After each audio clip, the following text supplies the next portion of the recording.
the scooter is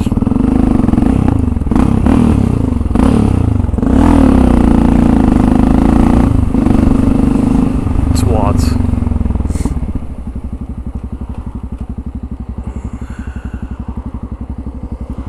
Fucking dickhead.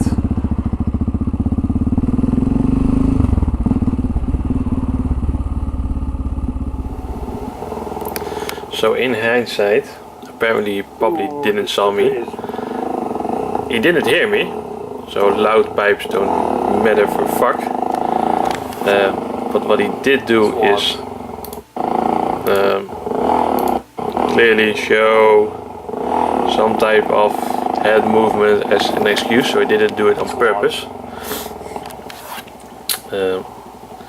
I for sure should have anticipated him driving, even though he did it by the time that I was next to him, so I didn't do a second check. So big blame on him. I could have foreseen it most likely, but you don't expect people to do that kind of stuff.